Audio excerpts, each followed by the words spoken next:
Hello hunters, and welcome back to Super Fan Natural. Monsters and creatures are the bread, butter, backbone, and lifeblood of Supernatural. I mean, you can't really have a show called Supernatural without supernatural creatures, can ya?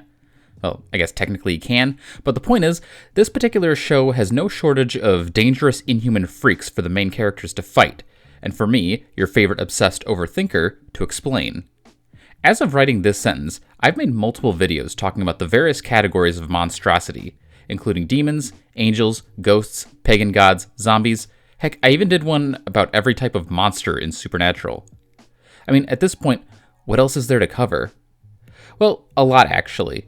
Throughout the show, there are a paranormal plethora of creatures that don't really fit into any of the established categories. They aren't from heaven or hell, they're not necessarily undead humans, and while you could maybe call them monsters, I personally prefer to stick with the distinction that true monsters are the descendants of Eve, and in many cases, these randos don't seem to fit that criteria. I've brainstormed different ways to group these races or integrate them into other discussions, but in the end, I figured, what the hell, just make a video lumping them all together as random, uncategorized creatures. So that's what I did. Actually, this topic will end up being broken up into multiple videos. I'd like to say that there's a super clever reason for that, but really there's just a lot of species, and at the moment I'm a little short on time to make extra long videos. In these 2 or maybe 3 vids, I'll go over the various random creatures that I haven't really explained in any of my other videos and who don't necessarily belong to any specific known lineage of being. Just so that we're all clear about what'll be covered in this video, I'm only focusing on creatures that don't fit into any other broad category, so basically nothing that I've included in any of my other every type videos. That also includes things like Eve, the Leviathans, the Horsemen, and Primordials, since they each got their own dedicated video.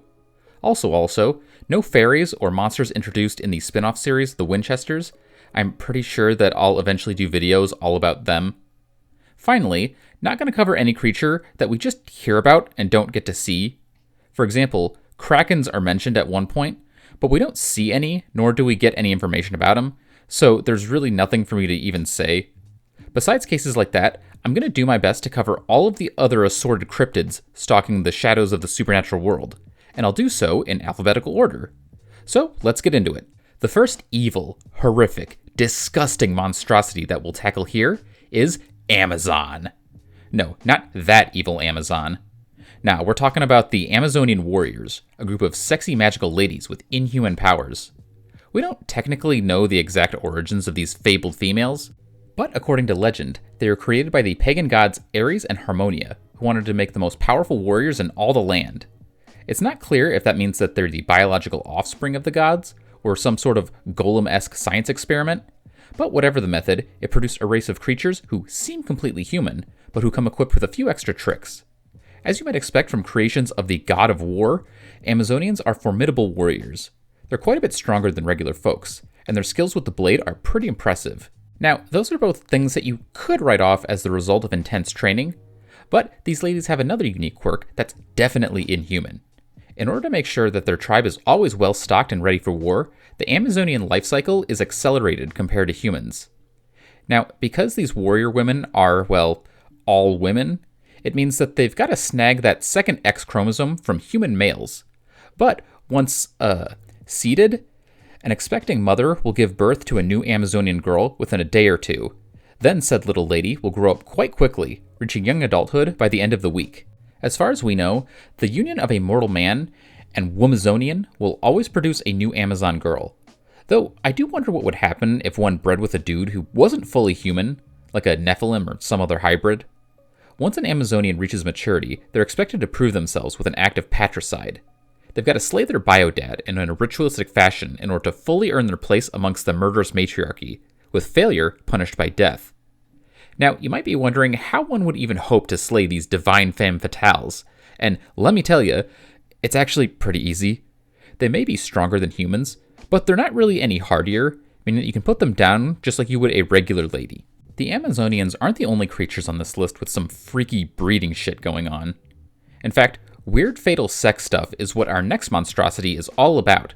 But while it's possible to have a good time with an Amazonian lover, you probably won't enjoy hooking up with a Bisan. What exactly these things are is a bit of a question mark. All we really know is that there's some kind of Malaysian bug monster or spirit that spends most of its time peacefully underground. However, every 27 years, Basan come up out of the dirt in order to reproduce, and this is where things get creepy. See, we don't know what the adult Basan look like in their true form, but one detail that we do get is that they lack any kind of reproductive organs, and as such, they require human hosts in order to get nasty with each other.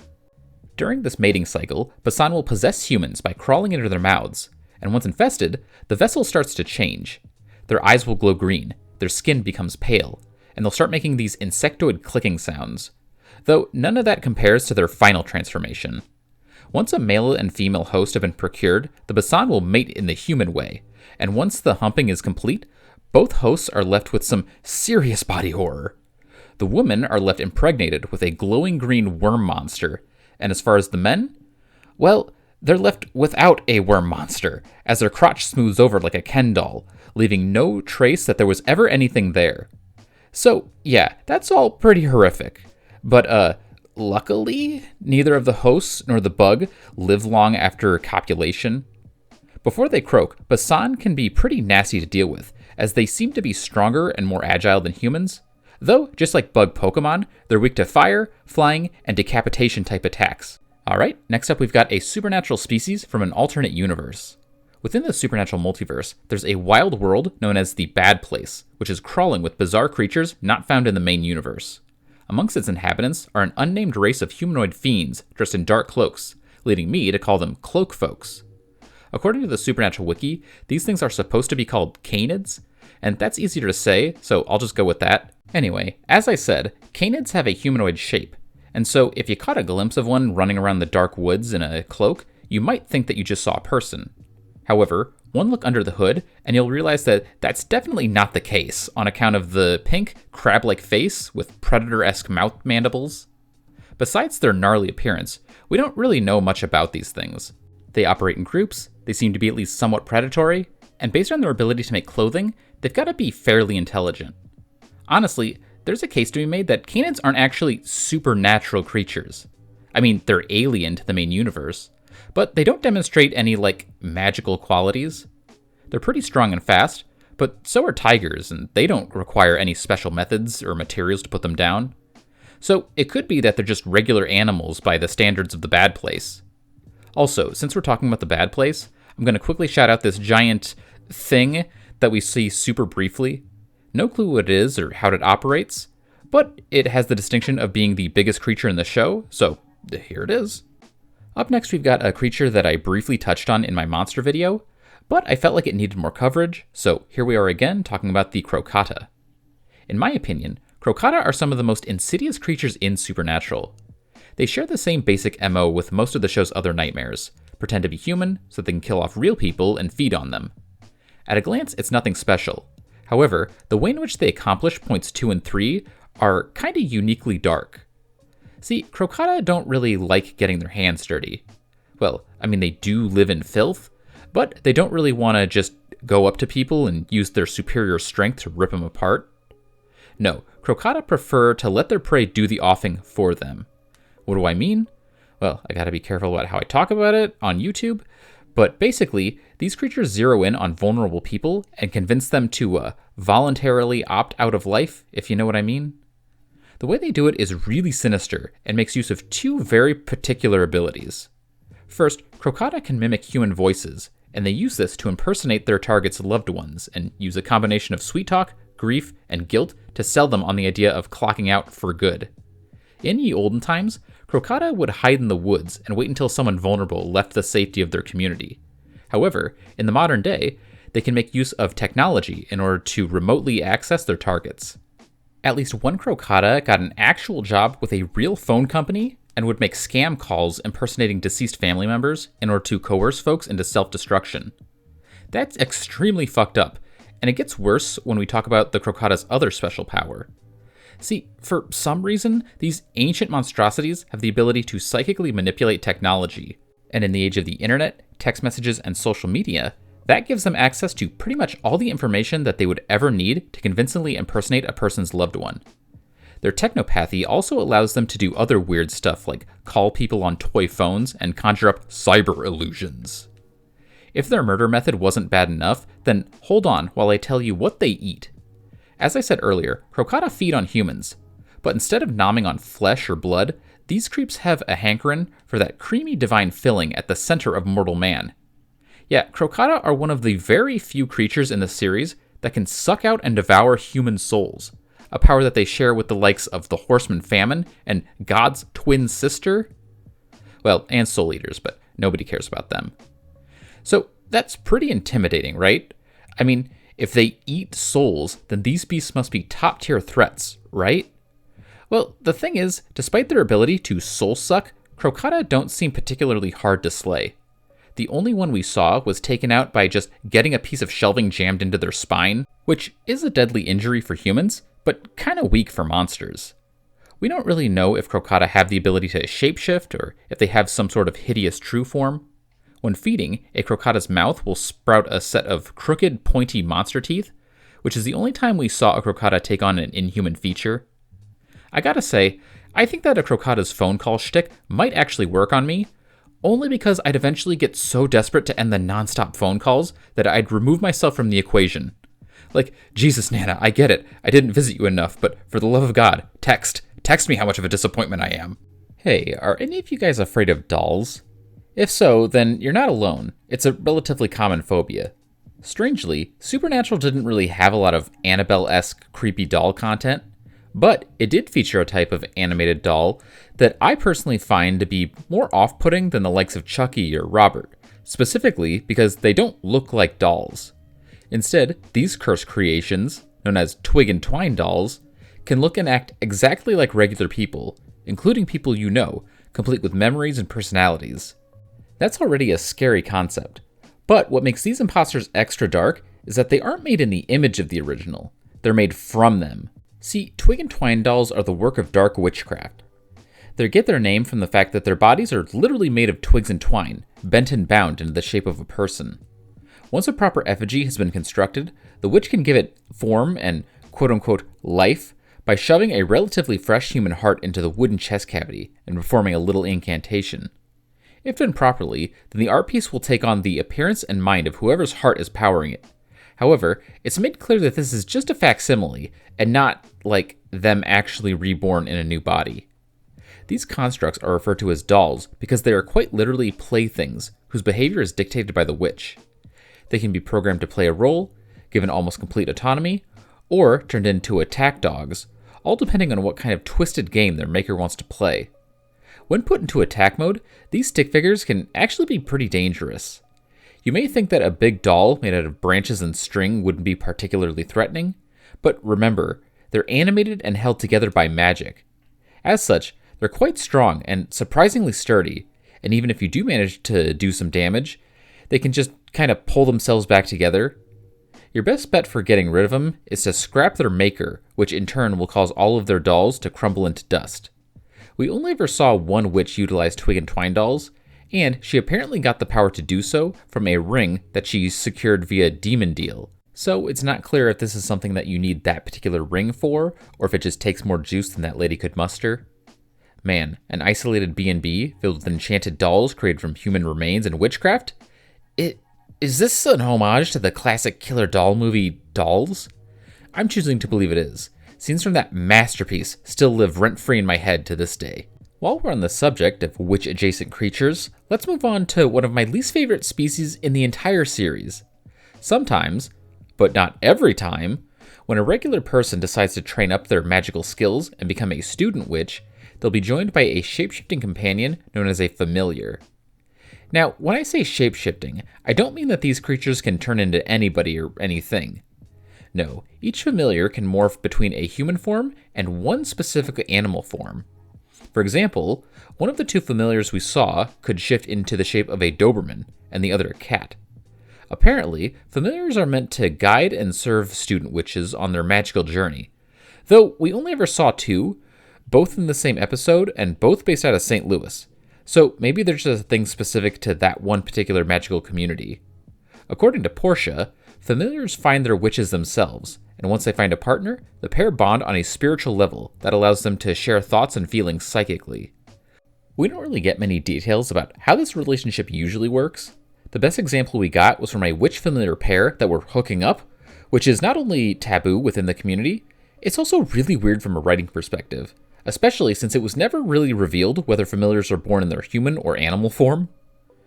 Like, yeah, they're sentient beings with human-level intelligence, but come on, this is still weird. Anyway, familiars don't have any special immunities or weaknesses that we know of. They can be slain like regular animals. We don't have any origin story for these folks, but my best guess would be that they were created by the Grand Coven sometime in the distant past. At one point, Rowena mentions that student witches were supposed to be overseen by a Grand Coven-approved advisor, so maybe she was talking about familiars?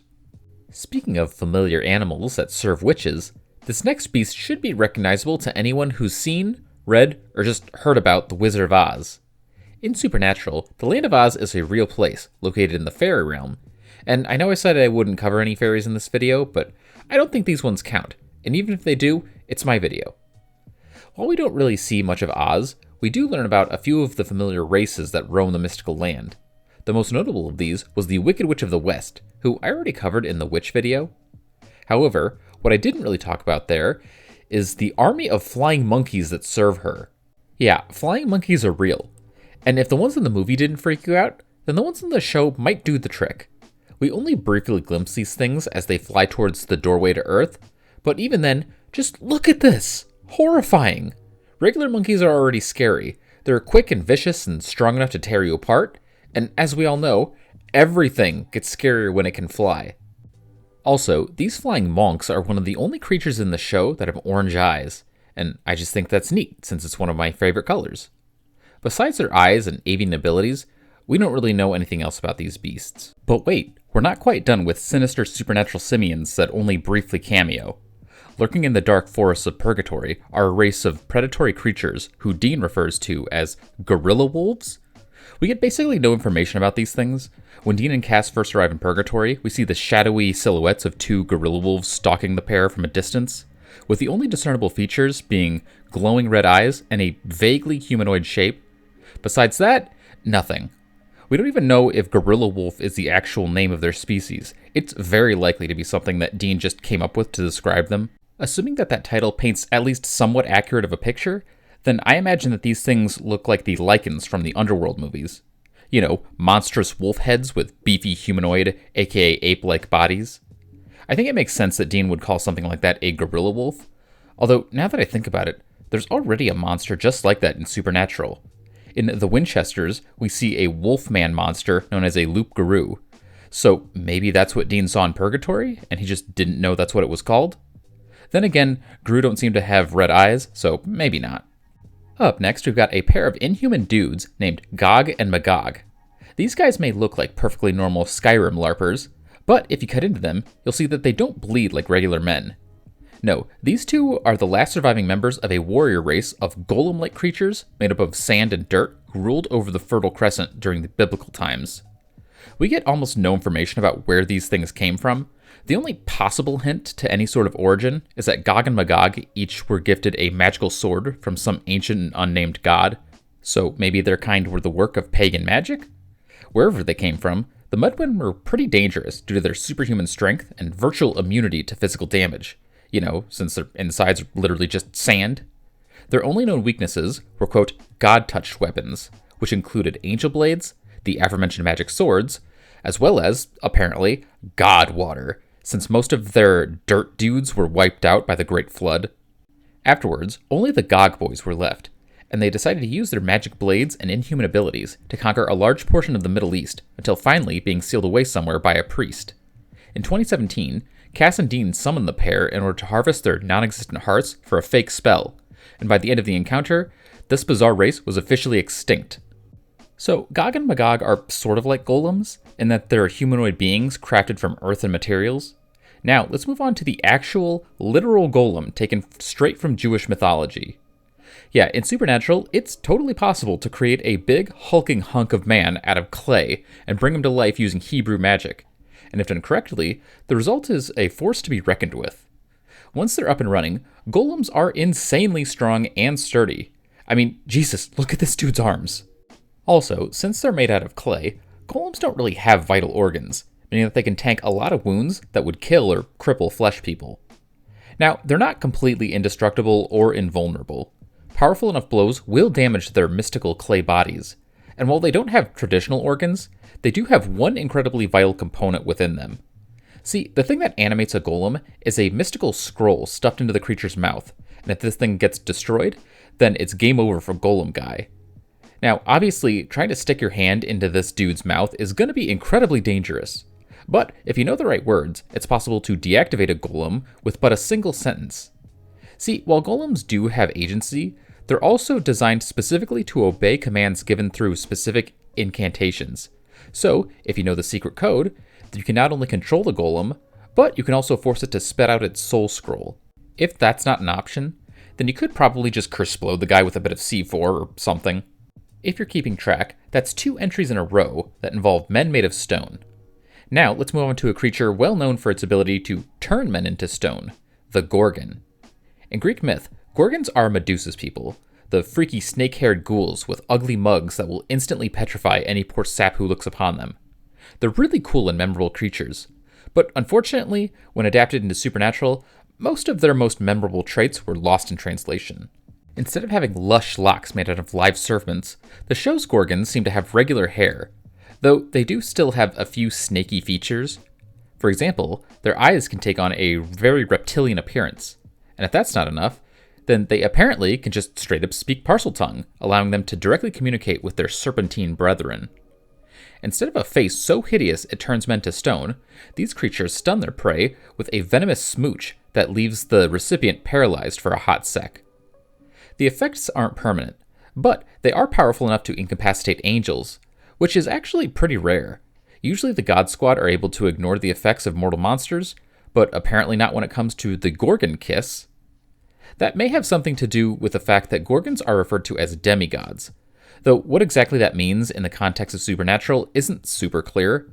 My best guess would be that they're the descendants of a pagan deity, since, well, that's what demigod usually means. And also, it seems like tricksters are in a similar boat, and they were also referred to as demigods.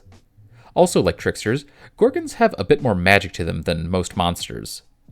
By feeding on the eyes of mortals, Gorgons can get visions of the future. Though their premonitions may not always be perfect, it seems like other supernatural beings, or at least angelic ones, are somehow shielded from a Gorgon's future sight, meaning that they won't show up in their visions for some reason. Gorgons can also use their dojutsu prowess to peep into a person's personal fate by giving them an ocular pat-down, and unlike their general precog powers, these personal fortunes do work on Nephilim. So ultimately, the show's Gorgons are quite different from Medusa, but one feature that the two versions share is a fatal weakness to being beheaded, though the ones in Supernatural need to be decapped with a silver blade for maximum effectiveness. Also, in one episode, Sam claimed that this huge fang came from a Gorgon, so I'm not sure if they can just hide these monstrosities somewhere in their mouth, or if there's different types of Gorgons out there, or if that detail was just a straight-up lie made up by Sam. So far, all of the creatures that we've discussed have been fairly forgettable, right? Either because we only saw them once, or because they just weren't that interesting. However, our last entry covers one of the most memorable nightmares in the show, a race of invisible terrors whose name strikes fear into the hearts of even seasoned hunters, Hellhounds. Yeah, despite the name and the fact that they do serve hell, Hellhounds aren't actually demons. Instead, these ghostly good boys were created by God himself in an attempt to whip up the perfect pet and companion. Unfortunately, they turned out a little bit too rowdy, and instead of trying to train or nurture the primal pups, Guy decided, just put them all down. That's a bit strange, considering the fact that Chuck apparently spared other dangerous early creations, like the Leviathans, so I don't know if he was just that scared of Hellhounds, or he just didn't value them at all, but either way, he didn't want them around, and made an effort to wipe them out. Unfortunately, he missed one. At some point, the Archangel Lucifer managed to rescue a single pregnant Hellhound named Ramsey, and when she gave birth, the devil and his demons were able to train up her litter to create an incredibly vicious race of attack dogs that would send out to do Hell's bidding.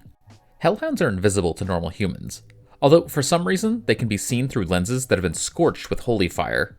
Like, just take a pair of glasses, pass them through the holy flames a few times, and boom. You get to see the ghostly canine form and glowing red eyes of these primal pooches. That makes them a little bit easier to deal with, but even without the stealth boost, Hellhounds are super dangerous. They're as strong, swift, and savage as a coked up grizzly bear, and while they are vulnerable to iron, most other earthen materials aren't going to do much but piss them off. It's not even just humans who gotta watch out for these beasts. Hellhounds are fully capable of messing up or even killing weaker demons. So yeah, pretty scary. But at the same time, Hellhounds aren't unbeatable. Salt and gopher dust can be used to create protective circles that they can't cross. And while they're highly resistant or immune to most mortal weapons, things like angel blades, the demon knife, and the colt can put them down. Also, it's worth mentioning that while Hellhounds are invisible and have an ethereal appearance, they seem to be more or less completely solid on Earth, meaning that they can be trapped and confined by physical barriers. Also, if you don't have a pair of spectral specs, then you can suss them out using the ancient and intricate technique of covering an area with paint or flour or something and watching for tracks. Speaking of their invisibility, you want to hear something kind of weird and funny? Supernatural creatures like angels and demons can see Hellhounds, but you know who can't? Other Hellhounds. Yeah, at some point in the show, you get to see a Hellhound's POV, and for some reason, it wasn't able to see another Hellhound that was, like, right in front of it. Not exactly sure what's going on there, but it's a little funny. Well, hunters, we're about halfway through the overall list, so I think now is a good time to stop. Stay tuned for part 2. It's got a lot weirder creatures in it, and it'll be out sometime probably next month. I'll have more for you then, but for now, carry on.